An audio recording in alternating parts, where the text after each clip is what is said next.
নমস্কাৰ নিউজৰ বাতৰিলৈ স্বাগতম জনাই ষ্টুডিঅ'ৰ মজিয়াত মই পল দাস চাওক আজিৰ বাতৰি দানবীৰ ৰজা হৰিশ্চন্দ্ৰ নাটকৰ ভাওনা প্ৰদৰ্শনত মন্ত্ৰমুগ্ধ ভাওনাপ্ৰেমী ৰাইজ নিউজ ডাইৰেক্ট ৰিপৰ্ট উত্তৰ পশ্চিম যোৰহাটৰ মালৌঘাটত প্ৰথমবাৰৰ বাবে অনুষ্ঠিত হৈছে সদৌ অসম ভিত্তিত ভাওনা প্ৰতিযোগিতা উল্লেখযোগ্য যে জনাৰ্দন শিল্পী সমাজৰ উদ্যোগত অনুষ্ঠিত হোৱা প্ৰতিযোগিতাৰ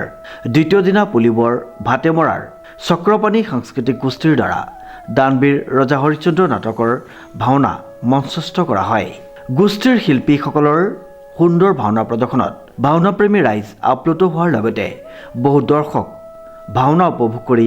এক প্ৰকাৰে আৱেগিক হৈ পৰা পৰিলক্ষিত হয় উল্লেখযোগ্য যে প্ৰতিদিনে অনুষ্ঠিত হোৱা দুখনকৈ নাটকৰ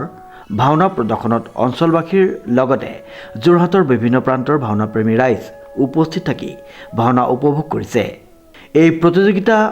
অহা 21 ডিচেম্বৰত সামৰণি পৰিব বুলি উদ্যোক্তাসকলে জানিবলৈ দিয়ে